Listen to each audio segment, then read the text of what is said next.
One guy who knows a thing or two about bears is Kenny Sailors, who homesteaded and outfitted in the Alaska wilds for many years. That stint in the wilderness may have cost him a spot in the nation's Basketball Hall of Fame, and that's not right.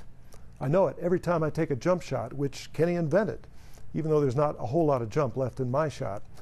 So, before we get to the Grizzlies, here's a little piece about Kenny, one of the greatest athletes in Wyoming history. Attention, basketball fans. This should be a slam dunk. Wyoming basketball great Kenny Sailors in the Hall of Fame.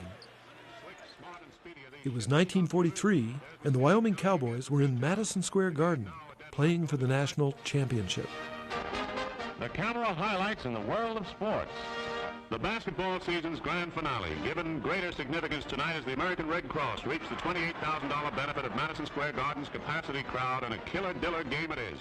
That was our coach, Shelton. He says there's only one way we're going to make All-American. He says all the media comes out of New York City, and he said if we don't get back there and play, there's none of you going to make All-American, and there was three of us made All-American off of that team, you know. We beat the champions of the NIT, which was St. John's.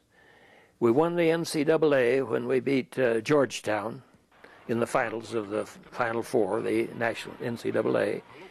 And we played the top service team in the nation. Consequently, winning that national championship is just kind of the pinnacle of success for the university. And Kenny Sailors was the nation's top college player in 1943 and again in 1946 after serving his country in World War II. I don't think there's any question that Kenny Sailors belongs in the Hall of Fame. Not only was he the MVP of the NCAA championship, his team won the national championship. Those are credentials that should get you in. But more than that, and more than anything else, he belongs in the Hall of Fame because he is credited with the jump shot. There was a time 70 years ago when basketball players shot flat-footed with two hands, all of them, including little 5'7" Kenny Sailors, trying to shoot over his older 6'5" brother. He fixed me a basket, a thing I could shoot baskets on out on the windmill. And it was just on the ground, but it was hard packed. And he used to come out and play with me once in a while, and I used to get real frustrated because, you know, I couldn't get a shot off over him, and he'd laugh, you know. Well, you can't expect to be as good as your big brother. He says, you're not big enough. Well, I wasn't, that's true. And I'd go to shoot a shot, he'd shove it in my face, you know, and I got to thinking, you know, how can I get up over that big bum one way or another? I figured, well, I'll try jumping, and that's where it started.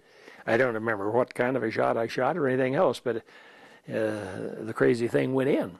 You know, I think with any pioneering effort, such as the jump shot, there's going to be different claims by different people. When Joe Lapchick and Ray Meyer, two of the greatest coaches of the time, they said Kenny Sailors invented the jump shot. So it isn't just Wyoming fans who think Sailors should be in the Naismith Basketball Hall of Fame in Massachusetts or the College Basketball Hall of Fame in Kansas. Joe Lapchick, the coach at St. John's, was gracious in the feat. He says the two players that contributed the most to the game of basketball in my lifetime was Hank Lucetti of Stanford and Kenny Sailors of Wyoming. And then they named the one-handed shot and the jump shots, you see. And he says they will be the shots of the future, and they are. I think it's tragic that Kenny Sailors is not in the Hall of Fame, and I think a lot of it might have to do with the fact he wasn't competing and playing in a major market during his career, nor did he stay in a major market after his career. He came to Wyoming, went to Alaska, chose to teach the game he loved to smaller kids, to high school kids. Had he been in a major market, I believe Kenny Sailors would have been in this Hall of Fame long ago. And, nearing 90 years old, Kenny Sailors is still a fan of Wyoming Cowboy basketball. There must be some way to get their attention in the big media centers back east and at the Hall of Fame. Some lawyer asked me one time, said, Kenny, you know, I'd take the case, and he said, we could sue every one of those NBA ball players for shooting your shot and not paying you for it, not getting permission. Want to help get Kenny Sailors in the Hall of Fame? Well, there are two of them, actually. The Naismith Hall of Fame in Massachusetts and the new College Basketball Hall of Fame in Kansas City.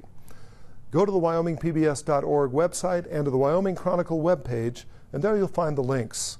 Send the word to the halls. It's time they let Kenny Sailors in.